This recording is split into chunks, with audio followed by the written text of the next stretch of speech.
নমস্কার, আমি সুস্মিতা বিশ্বাস। M.Ed. full from master of education. বর্তমানে এখন যারা বিএড করছো এবং সিদ্ধান্ত নিয়েছো ভবিষ্যতে এমএড এ অ্যাডমিশন নেবে, এই ভিডিওটি তাদের জন্য। যদি ভালো লাগে শেয়ার, লাইক, সাবস্ক্রাইব করবে। আচ্ছা, তোমরা যারা সিদ্ধান্ত নিয়েছো এমএড এ ভর্তি হবে বা এমএড এ অ্যাডমিশন নেবে, তোমাদের মাথায় বেশ কিছু প্রশ্ন ঘুরপাক খাবে। যেমন, এমএড করলে কোন প্রফেশনে যাওয়া যাবে, এমএড করলে কত কি ফিস লাগে, এমএড কোন কোন ইউনিভার্সিটি থেকে করা যায়, এমএড এ অ্যাডমিশন নিতে গেলে কত পার্সেন্টেজের প্রয়োজন, এমএড করলে রেগুলারে কিরকম কি ক্লাসে যেতে হয়, এমএড করলে ইন্টার্নশিপ কত দিনের, এটসেট্রা। প্রচুর প্রশ্ন তোমাদের মাথায় ঘুরপাক খাবে। তো আজকে আমি সেই সকল প্রশ্নগুলোকেই কিন্তু আলোচনা করব। আশা করছি তোমাদের এই ভিডিওটি নিশ্চয়ই কোনো না কোনো কাজে লাগবে। তো এখন যারা বর্তমানে বিএড করছো, প্রথমেই বলে রাখি, আমি বিএড কমপ্লিট করেছি কালনা কলেজ থেকে,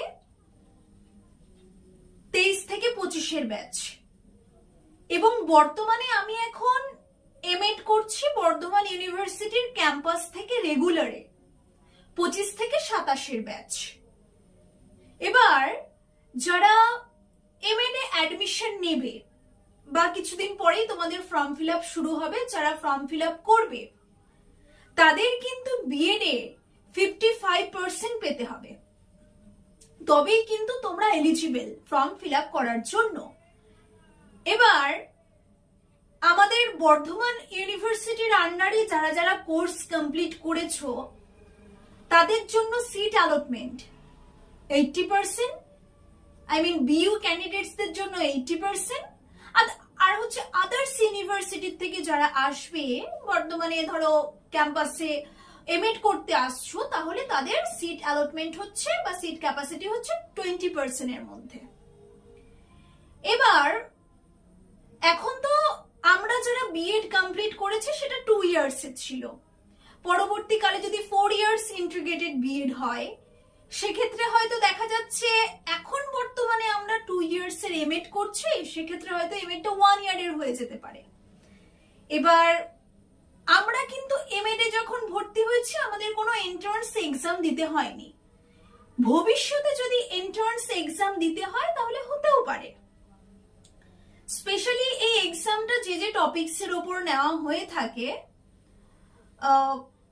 like teaching aptitude, general English, general knowledge, quantitative aptitude and logical reasoning, এই সমস্ত টপিকস এর উপর একটা এন্ট্রান্স এক্সাম হয় এবং সেই এক্সামের ভিত্তিতে অ্যাডমিশন নেওয়া হয়ে থাকে। যদিও এখনো পর্যন্ত আমরা কিন্তু এক্সাম দিইনি, ফিউচারে হয়তো এরকম প্রসেস হতে পারে। এবার তোমাদের মধ্যে অনেকেরই মাথায় এই প্রশ্ন আসবে যে খরচ কত। আমরা বর্তমানে বর্ধমান বিশ্ববিদ্যালয়ে এখন যে এমএড করছি, আমাদের 2 বছরে খরচ হচ্ছে ম্যাক্সিমাম ধরতে গেলে 60,000 টাকা পার সেমিস্টার। আমাদেরকে প্রায়, যেমন ফার্স্ট সেমিস্টারে আমরা 14,710 টাকা পেমেন্ট করে এসছি, সেকেন্ড সেমিস্টারেও সেরকমই পেমেন্ট করব।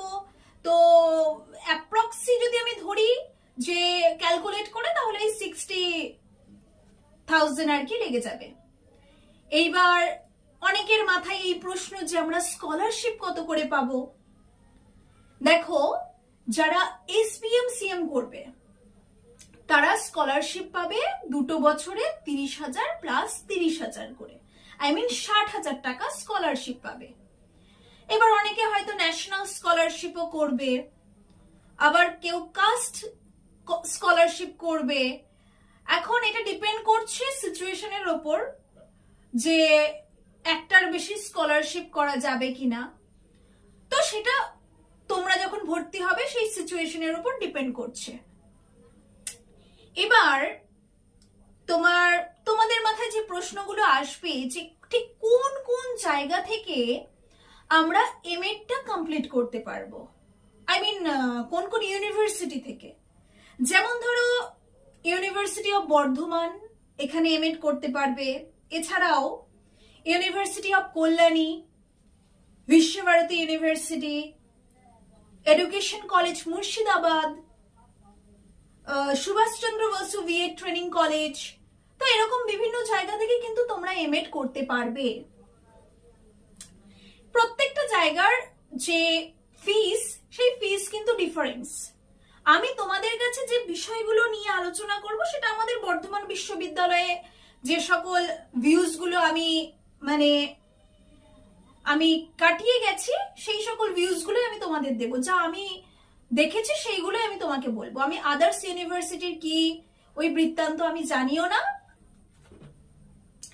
এই প্রশ্নটা যারাই এমএড করার সিদ্ধান্ত নিয়েছো বা যারা এখন বর্তমানে বিএড করছো, প্রত্যেকের মাথায় কিন্তু এসে থাকে যে এমএড করলে আমরা কোন কোন প্রফেশনে যেতে পারবো।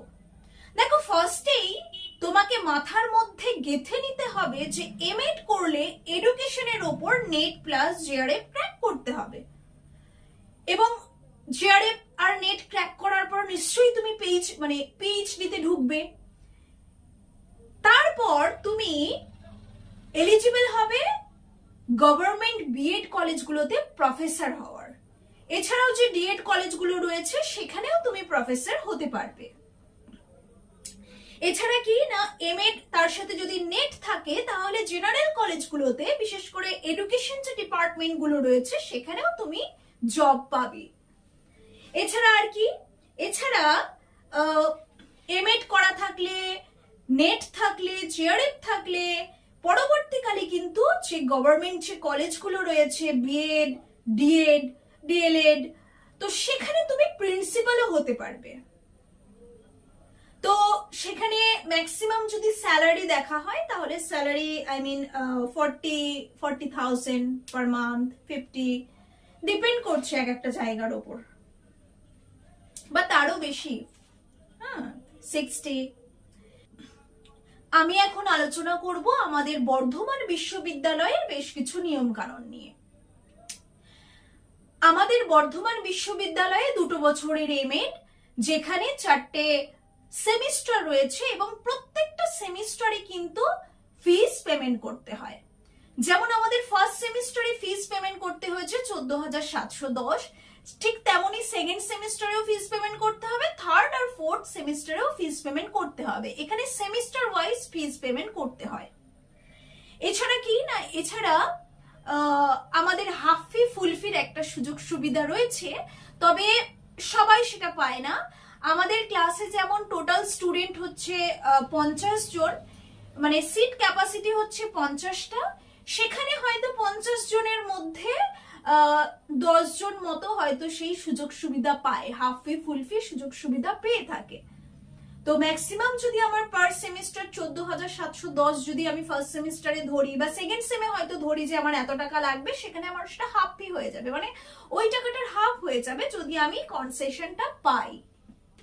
এবার কনসেশনও দেওয়া হয় ইনকামের উপর ডিপেন্ড করে, ক্লাস কন্টিনিউ ক্লাস করছো কিনা, এভরিথিংস ডিপেন্ড করছে। বাবার ইনকাম, ক্লাস কেমন কি হচ্ছে, বা তুমি আর কি তোমার অ্যাটেন্ডেন্সটা ভ্যারি করে সেখানে। তো দেখো, তারপর স্পোর্টসে যদি র্যাঙ্ক থাকে, আমাদের যে স্পোর্টস বছরে একবার করে হয়ে থাকে আমাদের মোহনবাগানে বর্ধমান বিশ্ববিদ্যালয়ে, তো সেখানে যদি র্যাঙ্ক লিস্টে তোমার র্যাঙ্ক থাকে তাহলে তোমার ফিসটা কিন্তু ফুল ফি মুকুব হয়ে যায়। এছাড়া কি, এছাড়া মানডে টু ফ্রাইডে ক্লাস হয় আমাদের।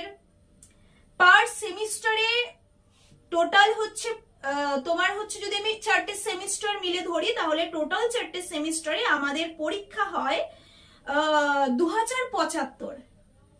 সেখানে প্র্যাকটিকাম বা আচ্ছা এই বিষয়গুলো আমি আরেকটা ভিডিওর মাধ্যমে উপস্থাপন করব।